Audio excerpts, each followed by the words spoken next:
essências que encontramos no vaso escolhido. Este é o tema. Glória a Deus.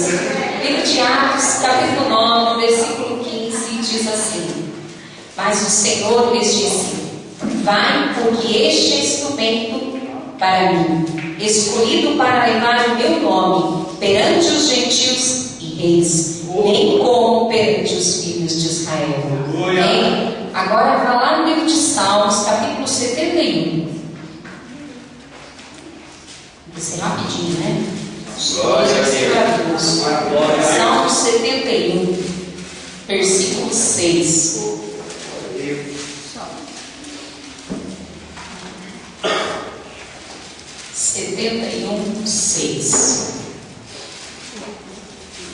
Em ti me tenho apoiado desde o meu nascimento, do ventre materno tu me tiraste, tu és motivo para os meus louvores constantemente. Precisamos estar cheios, transbordantes da presença de Deus. Amém? E um vaso escolhido que nos mostra o quanto tinha de essência transbordante na sua vida é Paulo. Atos está falando de Paulo ali no capítulo 9. Está falando da conversão deste homem, de como ele se achegou aos pés de Cristo, como ele entendeu o Evangelho de Cristo. Ele não foi um dos 12 que andou com Jesus, mas foi escolhido para levar o Evangelho de Jesus. E ele fez isso com muita eficiência, pois o trabalho de Paulo nos é relatado na Santa Palavra, e até hoje nós podemos entender a Palavra de Deus, porque ele foi instrumento escolhido por Deus. Deus usou a sabedoria dele para que ele levasse a palavra aos gentios, aos reis, como nós temos aqui. Deus escolheu ele para levar o Evangelho aos gentios, aos reis e até Israel. Pois bem, então ele é um homem escolhido. Você é um escolhido. Amém. Eu sou escolhido. Amém? E sendo alguém escolhido por Deus, sendo um vaso para ser usado nas mãos do Senhor, olha o que nós encontramos nas condições para ser esse vaso. Olha as condições que nós podemos verificar na vida de Paulo. Ele amava a palavra de Deus. Você é um amante da palavra de Deus, meu irmão? É necessário amar a palavra de Deus. Paulo amava a palavra de Deus. Ele se importava em ler e meditar a palavra de Deus. E nós precisamos amar a palavra de Deus, se importar em ler as Escrituras, em praticá-la. Mesmo na prisão, mesmo no lugar mais difícil, onde você não possa levar, ela deve estar com você. Peça alguém que a leve para você. Porque Paulo estava preso, mas ele pediu para Timóteo que levasse livros para ele e o pergaminho, que era a palavra, para que ele pudesse meditar na palavra de Deus lá na prisão.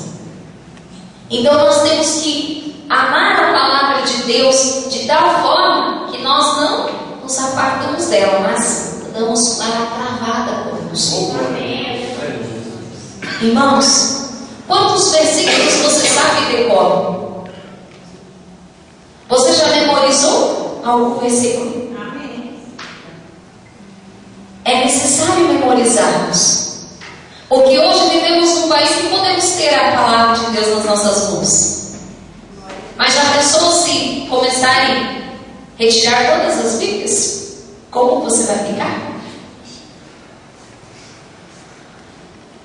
Eu não sou uma enciclopédia ambulante, mas eu penso concordar. Consigo falar alguma coisa.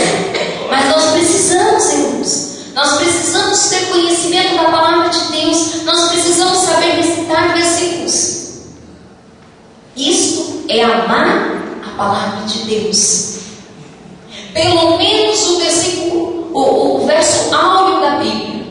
Porque Deus amou o mundo de tal maneira que deu o seu Filho unigênito para que todo aquele que nele crê não pereça, mas tenha a vida eterna. Pelo menos esse. João 3,16.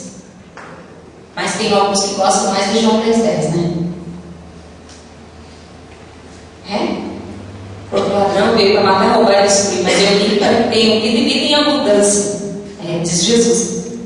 Alguns preferem esse. Mas o áureo é porque Deus amou o mundo de tal maneira. Mas aí tem outro mais fácil em Hebreus 13,8, até na parede. Mas tem um mais fácil ainda, João 11,35, Jesus chorou. Mas ainda não é o mais curto. Mas é assim, irmãos. É estudando a palavra, é conhecendo. É tão gostoso cantarmos, salmodiarmos ao Senhor. Uma grande parte dos hinos que cantamos são salmos. Amar a palavra de Deus. Comece a recitar versículos, a cantar versículos.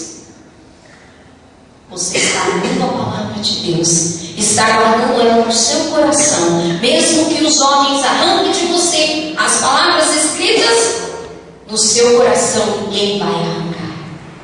Isso é amar a palavra de Deus. E Paulo amava a palavra de Deus. A segunda condição era levar uma vida de oração. Uma vida de oração, meu irmão. O carro anda sem combustível? Não. O cristão não sai do lugar sem oração. Sabe por que a vitória não vem? Porque você está orando pouco. Sabe que quando um povo fica mais forte, quando está em grande tribulação. Porque aí ele ora de madrugada, ele ora de manhã, ele ora de noite, ele ora o dia inteiro. Se você se colocasse no lugar de Deus por 2 segundos, você ia querer só abençoar? Eu não. Eu não. Eu queria deixar as coisas mais difíceis, para ver quantos iam persistir no amor. Sabe por quê? Porque nós começamos a orar. 10 minutos é muito. 5 minutos é muito. 2 minutos e desistimos. E aí queremos a bênção. Não, Deus tem que engrossar mais. Não. Tem que orar mais. Tem que me buscar mais. Paulo orava. Tanto que uma das cartas que ele escreveu a Tessalonicenses, ele disse: orar sem cessar. Meu irmão, sua vida precisa ser constante oração. Sabe aquele momento que você está lá lavando roupa? Eu gosto quando estou lavando roupa, porque não tem ninguém lá comigo. Eu geralmente estou sozinha. Então é eu, o Senhor. Espírito Santo está comigo. Eu estou lá lavando roupa e falando com Deus. Eu estou lá limpando a casa e eu estou falando com Deus. Eu estou estudando, eu estou falando com Deus, porque eu preciso do Senhor. O Espírito Santo precisa estar comigo. É orar sem cessar. Mas você vai orar rindo, você vai orar brincando? Irmãos, o seu pensamento tem que estar em Deus. Quando Paulo estava dizendo orar sem cessar, era isso que ele estava dizendo. Existem momentos que a nossa oração é de súplica. Existem momentos que a nossa oração é de ação de graça. Existem momentos que a nossa oração é agradecimento a Deus. Portanto, 24 horas é muito pouco para orar. Alguém orou domingo assim que acordou? Aleluia! Já aconteceu isso com você? É muito bom, irmãos. Sabe quando você está dormindo, mas o seu corpo não está dormindo. Está deitado, mas o seu espírito não está dormindo, porque você está falando com Deus. Sabe quando Deus entrega sonhos reveladores para você? É quando você está em constante oração com Deus. Sabe quando Deus revela as coisas para você? Quando você está em constante oração com Deus. Aí você recebe, você entende. Então, uma vida de oração é uma condição que Paulo tinha na sua vida para ser um vaso escolhido por Deus e instrumento usado na mão de Deus. Alegrar-se qualquer circunstância. Ai, ai, ai. Você fica alegre, irmão, na dificuldade. Você fica alegre quando você sente uma dor. Mas Paulo sabia o que era isso. Paulo sabia ser alegre mesmo nos momentos difíceis. Se você ver as epístolas de Paulo, você vai ver que Paulo cantava na prisão.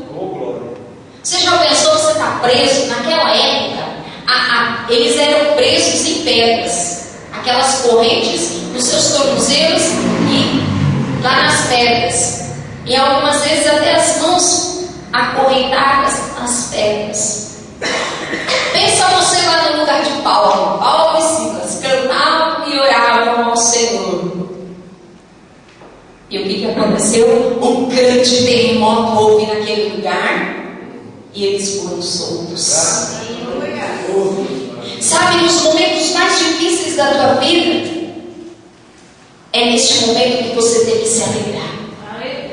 Quando a grana está pouca e as contas são ruins, é neste momento que você tem que se alegrar.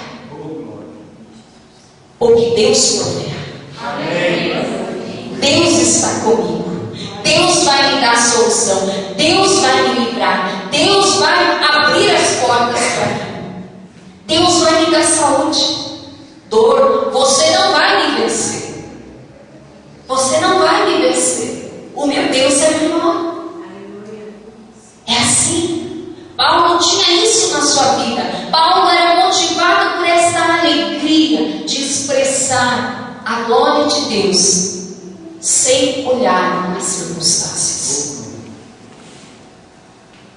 Outra característica que vemos ali, ele considerava as lutas como oportunidade de aprimoramento. Você quer se aperfeiçoar no seu trabalho profissional? Você tem que buscar um cursinho, não é verdade? Você tem que ir lá buscar um pouco mais, conhecer mais. Mas com Deus fácil demais. É só ganhar luta. Viu como ia ser boazinha? Se eu fosse Deus por 2 segundos ali, né? Eu ia deixar a coisa mais dura e ia deixar vocês mais aplicados. Mas é isso que Paulo fazia. Paulo aproveitava as lutas para se aprimorar. Porque quando ele vencia uma batalha, ele já sabia que lá na frente, se aquela luta que viesse lá na frente fosse parecida, ele já sabia como ia lutar. Ele já tinha as armas nas mãos para vencer a outra batalha. Então as lutas, as dificuldades nos fazem crescer. Por que nos queixar delas? Por que achar que não podemos? Paulo diz que ele combateu o bom combate. Então nós também podemos combater o bom combate. Passando pelas dificuldades, vencendo elas, crescendo na fé. Paulo tinha ânimo firme em todas as circunstâncias. Tem de bom ânimo, eu venci. Quem disse isso? Jesus. Jesus disse isso. E Paulo aprendeu muito bem o que Jesus disse, porque ele enfrentava as coisas com ânimo. Irmão, quem anda desanimado, quem anda cabisbaixo, quem anda todo não recebe nada, não encontra nada, não faz nada. Se eu preciso de emprego e chegar numa firma pedindo emprego, mal-humorado, alguém vai querer falar comigo? Não. Então, bom ânimo, eu preciso, eu vou à luta, eu vou conseguir, animado, não cabisbaixo, não entristecido, não lamentoso, murmurando. São coisas que para Paulo não tinha vez. Ele era animado. Eu vou. Vai ser difícil, mas o Senhor está comigo e eu vou vencer. A luta está pesada, mas o Senhor está comigo e eu vou vencer. É assim.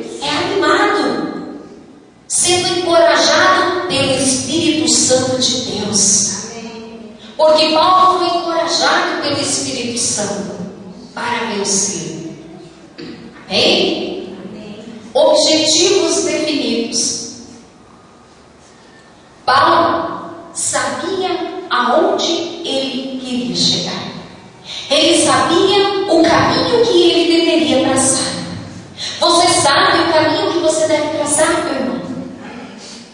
Você sabe aonde você quer chegar, meu irmão? Eu quero chegar no céu. Amém. E o caminho para mim chegar no céu não vai ser fácil. Porque neste caminho eu vou encontrar pedras, eu vou encontrar espinhos, eu vou encontrar desertos, eu vou passar sede, vou passar fome, frio, mas eu não vou desistir, porque o meu Deus está comigo. É assim. Eu sei que no caminho vai ser difícil, mas o Senhor está comigo. O Senhor proverá. É ter um objetivo certo. Eu estudo para isso. Eu vou fazer um curso para tal coisa. Mas eu vou fazer. Vou encontrar dificuldades. Mas o Senhor está comigo e eu venço.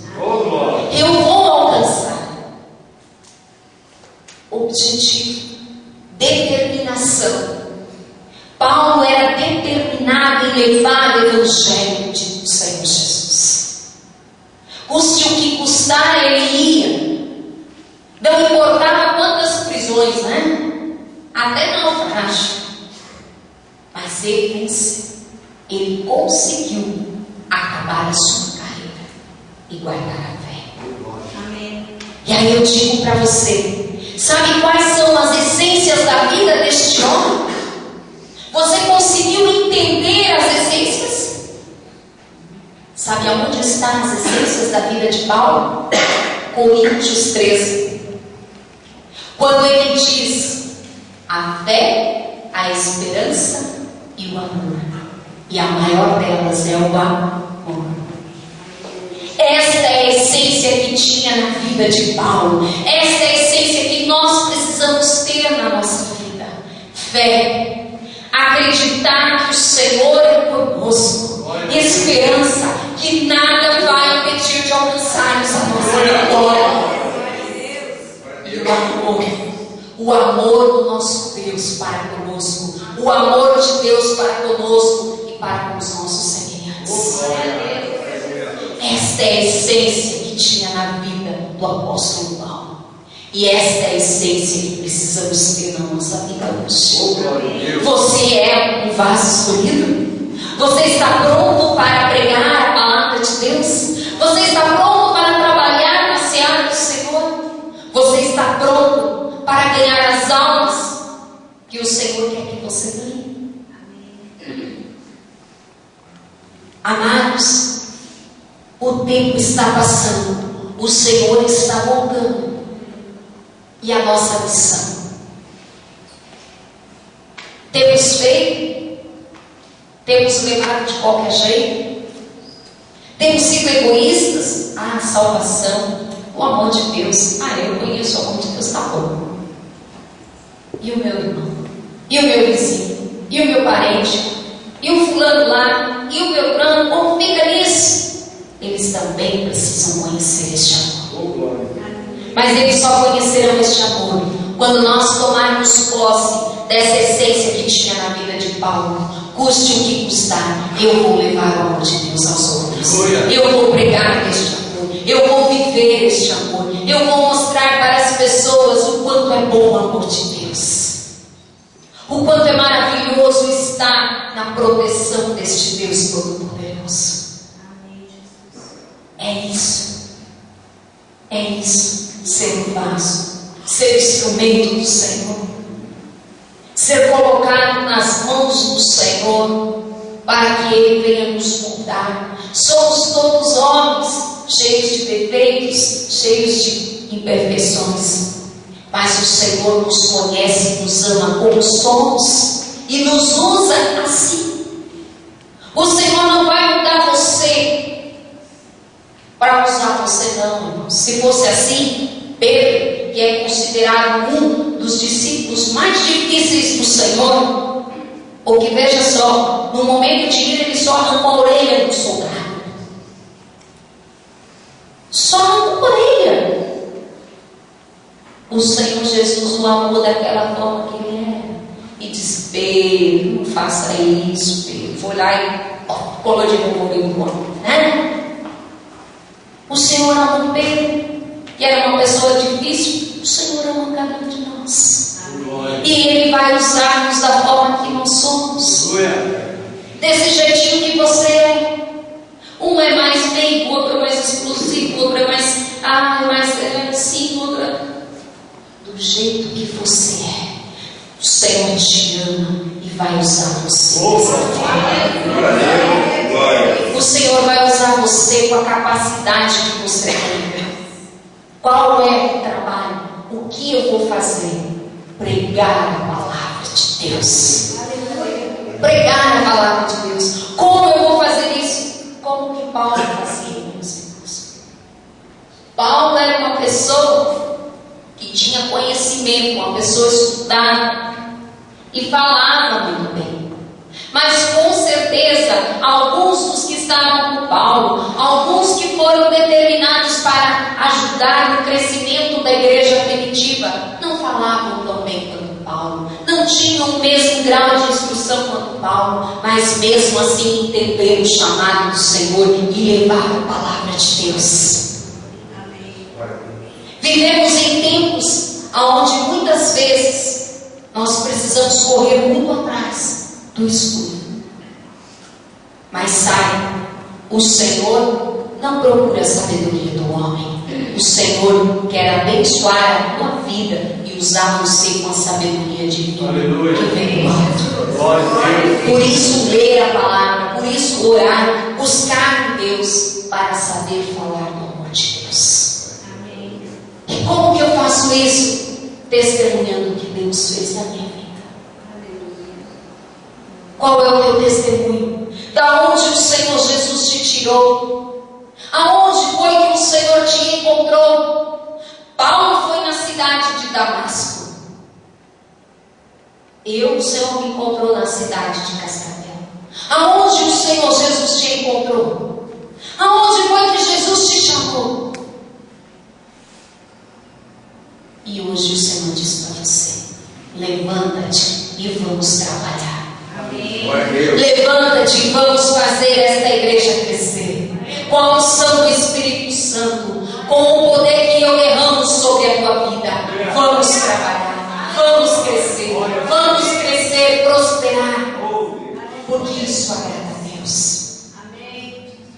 Se você ver lá no livro de Atos, capítulo 9 mesmo, verso 31.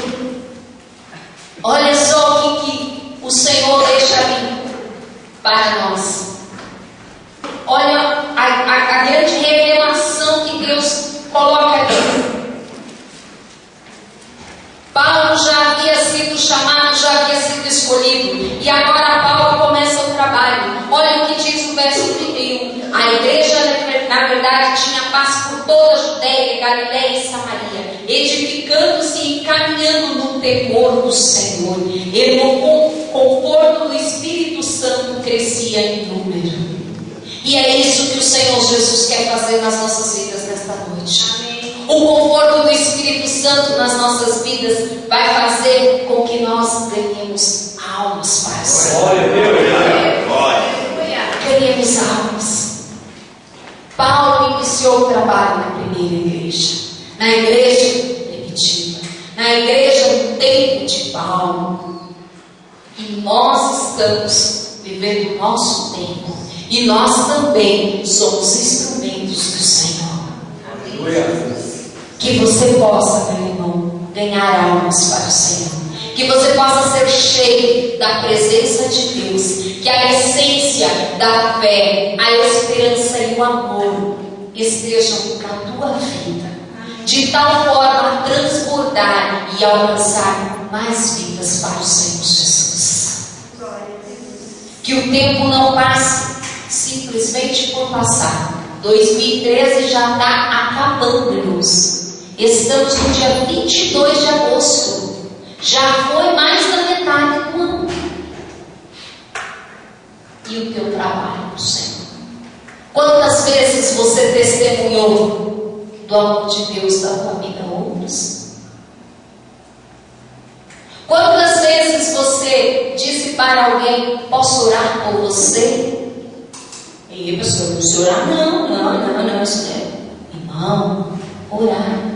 Deus, abençoa meu irmão. Deus, cura meu irmão. Se você está cheio do Espírito Santo, 2 palavras basta para o mover de Deus curar alguém. Um toque basta para o mover de Deus curar alguém. Um olhar pode fazer alguém ter vida. Como assim? Há um ano atrás tinha uma criança no 24 horas incubada. E Deus nos fez ir até o 24 horas. O Leonardo começou a passar mal e nós fomos lá. E demorou o atendimento porque aqueles médicos estavam sem saber o que fazer com aquela criança. Um recém-nascido precisando de uma UTI neonatal. E eles estavam ali dando choque para a criança voltar. E de repente eu vi aquela situação. Eu falei: Deus, só no olhar, comecei a orar. E o pastor também não estava entendendo, mas nós também podíamos ficar falando muito, né? Só olhamos um para o outro e começamos a orar. Daí um pouco aquela criancinha começou a mexer a perninha, começou a se mexer. Glória a Deus. E eu disse: Deus, toma conta desta vida. Prepara um lugar para ele. Se ele precisa ir a um outro hospital, que Deus prepare. Mas que ele chegue com vida. Que o Senhor esteja soprando a vida a ele ali. E aquela criancinha começou a se mexer. Você pode e deve ser canal de bênção. Não fique paralisado achando que você não pode. Você pode. Você deve. Porque você foi escolhido para isso. Você foi escolhido. E sabe o que vai acontecer? Pessoas vão testemunhar. Pessoas virão a este lugar e vão testemunhar que receberam da graça de Deus. E quem foi o canal? Quem foi a pessoa? Quem foi aquele que se dispôs a interceder? Fomos eu e você. Aleluia. O ano passado eu estive numa igreja em Cascavel, de outra denominação, e acontecendo um trabalho, que era uma palestra de casais que eu e o pastor estávamos ministrando, e de repente eu vi um moço no fundo da igreja. Eu queria lembrar quem era aquela pessoa. E aconteceu todo o trabalho, e no final do culto tinha uma confraternização, e aquele moço veio até mim. E ele disse assim: você lembra de mim? Aí eu olhei para ele e falei: pois é, o seu rosto não é estranho, mas eu não me lembro o seu nome. Ele disse: eu sou o fulano, estudei com você lá no colégio tal. Lembra que eu ensinei você a jogar xadrez? Porque nós não fazíamos educação física? Eu disse: sim. Ah, você é aquele menino.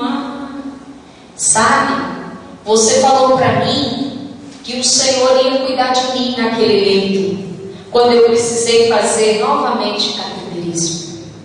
Ele já tinha feito algumas vezes, e os médicos não queriam nem fazer novamente, porque não garantiam mais que ele saísse da mesma cirurgia. E eu disse para ele: vá que o Senhor vai estar contigo, e Ele vai te dar vida. E aquele moço veio e falou para mim: eu estou aqui, e eu vou me casar. Eu olhei para ele e falei: glória a Deus. Irmão, profetiza, declara, com uma palavra. No mesmo ano que eu disse isso para este menino, com uma palavra eu tirei uma menina do convento. E eu só fui saber no final do ano. Com uma palavra, meu irmão. Você é instrumento de Deus. Eu apenas disse para esta menina que ser casada era muito bom. Sabe o que ela fez? Foi para a casa dela, visitada dos pais, e lá ela conheceu um moço, e ela resolveu que não voltava mais para aquele seminário. E no final do ano ela escreveu para outra seminarista que estudava no mesmo colégio que eu, dizendo que ela estava para se casar em janeiro e que ela gostaria que aquela colega fosse no casamento dela. Irmãos, é tremendo o que Deus faz quando você se propõe a ser instrumento.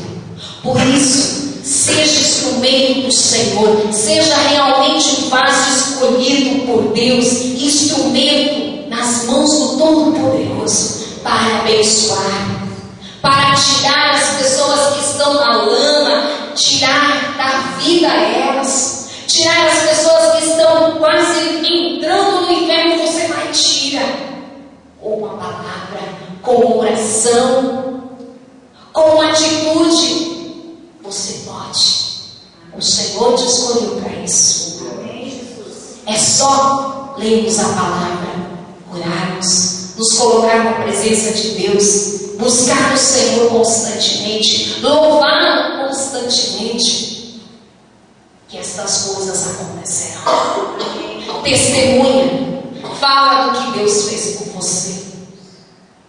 Fala, conta este amor tão grande. Eu não tenho experiência de ter sido tirada do mundo, arrancada do mundo, ou que eu fui para a presença do Senhor pequena. Mas muitas coisas Deus fez na minha vida nessa caminhada com Cristo. Porque também estar na presença de Deus, o diabo não é feliz, não fica feliz não, ele fica jogando para tentar tirar a gente. Mas nós temos que ser perseverantes até o fim, porque nós queremos, oramos. Amém?